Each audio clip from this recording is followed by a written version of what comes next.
జగ్గంపేటలో చంద్రబాబు మాట్లాడుతున్నారు, లైవ్ లో చూద్దాం. అక్కడి నుంచి చరిత్ర తిరగ రాసిన ఎగో పురుషుడు నందమూరి తారక రామారావు గారు. ఆ విషయం మీరు గుర్తుపెట్టుకోవాల్సిన అవసరం ఉంది.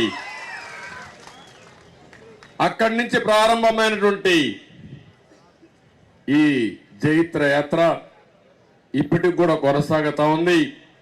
ఈరోజు తెలుగు జాతి ప్రపంచం మొత్తం గుర్తింపు వచ్చిందంటే, ప్రపంచంలోనే ఒక అగ్రస్థాయికి పోయే పరిస్థితికి వచ్చామంటే అది తెలుగుదేశం పార్టీ సమాజానికి ఇచ్చినటువంటి ఒక గొప్ప వరం అని చెప్పి కూడా నేను మీకు తెలియజేస్తున్నా.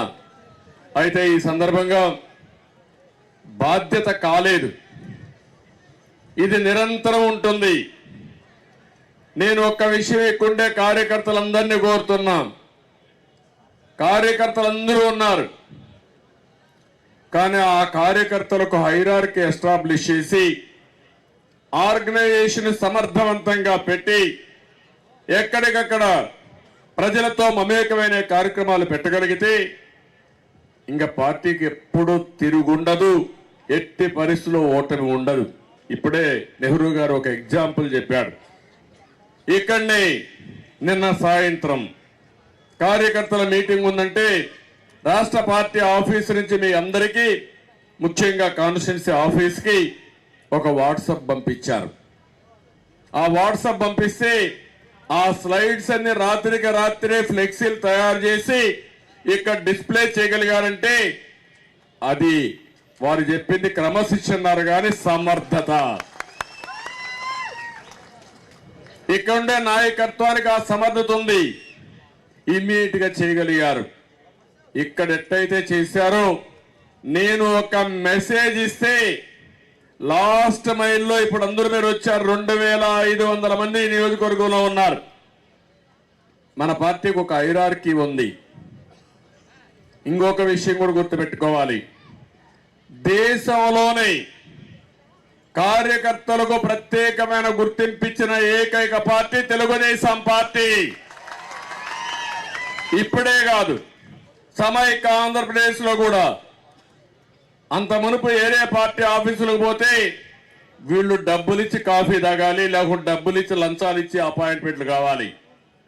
కానీ తెలుగుదేశం పార్టీ ఎవరైనా ఆఫీస్కి వస్తే సొంత ఇంటికి పోయినప్పుడు ఏ విధంగా గౌరవం ఉండాలో ప్రత్యేకంగా మిమ్మల్ని గౌరవించిన పార్టీ తెలుగుదేశం పార్టీ. ఇప్పుడు కూడా క్యాంటీన్ అక్కడ కంటిన్యూ అవుతుంది. హైదరాబాద్ లో కానీ అమరావతిలో కానీ మధ్యాహ్నం పూట ఎవరన్నా వస్తే భోంచేయకుండా పోయే పరిస్థితి లేదు. అది తెలుగుదేశం పార్టీ ప్రత్యేకత అని చెప్పి కూడా నేను మీకు తెలియజేస్తున్నా. కార్యకర్తలకు జీవిత బీమా పెట్టిన పార్టీ తెలుగుదేశం పార్టీ. ఈ విషయం కూడా మీరు గుర్తుపెట్టుకోవాలి. ఎవరన్నా చనిపోతే 2 లక్షల రూపాయల ఆర్థిక సహాయం చేశాం. ఇప్పుడు కూడా మనం ఒకటే ఆలోచిస్తున్నాం, ఎవరైనా ఒక కుటుంబ సభ్యుడు చనిపోతే రాష్ట్ర పార్టీ దగ్గర నుంచి గ్రామ స్థాయి వరకు అవసరమైతే ఆర్థిక సహాయం చేసి ఆ కుటుంబాన్ని ఆదుకుంటున్నాం. తెలుగుదేశం పార్టీలు ఎవ్వరు కూడా అనాథలు కాదు. ఎవరున్నా లేకపోయినా తెలుగుదేశం పార్టీలో ఒక భద్రత ఉంటుందనే విషయం మీరందరూ గుర్తుపెట్టుకోవాల్సిన అవసరం ఉంది. అయితే ఇక్కడికి నేను వచ్చినప్పుడు ఈ భవిష్యత్తులో కూడా ఇంకొక స్థాయికి తీసుకుపోవాల్సిన బాధ్యత ఉంది. నన్ను గౌరవించారు, పార్టీ మీద ప్రేమతో ముందుకు పోయారు. అధికారం వచ్చినప్పుడు కొంతమందికి పనులు కాలేదని కూడా అసంతృప్తి ఉంది. కానీ భవిష్యత్తులో ఇవి జరగకుండా ఒక పగడ్బందీ వ్యవస్థకు శ్రీకారం చుడుతున్నాం. తప్పకుండా నేను మీ అందరికి హామీ ఇస్తున్నా, మీరు చేసే పని విధానమే మీకు శ్రీరామ రక్షని మరొకసారి మీ అందరికి హామీ ఇస్తున్నా. ఒకప్పుడు ఆర్గనైజేషన్ పై నుంచి ఉంది. రాష్ట్ర పార్టీ, జిల్లా పార్టీ, మండల పార్టీ, కాన్స్టిట్యున్సీ పార్టీ, మండల పార్టీ, గ్రామ పార్టీ, అనుబంధ సంస్థలు. ఇప్పుడు నేను మొత్తం రీఆర్గనైజ్ చేశాం. ఎన్నికల కోసమే కాకుండా సమాజాన్ని ముందుకు తీసుకుపోయి సారథుల్ని ఎంపిక చేయాలనుకున్నాం. అందుకే క్లస్టర్ని పెట్టాం. 25,000 ఓట్లకు ఒక క్లస్టర్, 5,000 ఓట్లకి ఒక యూనిట్ కింద పెట్టాం. బూత్ని యథావిధిగా ప్రతి ఒక్క బూత్ ఉంటుంది కాబట్టి బూత్ని పెట్టాం. ఇంకో పక్కన 50-100 ఓట్లు దానికంటే పైన పోతే ఇంకొకరిని తీసుకున్నాం.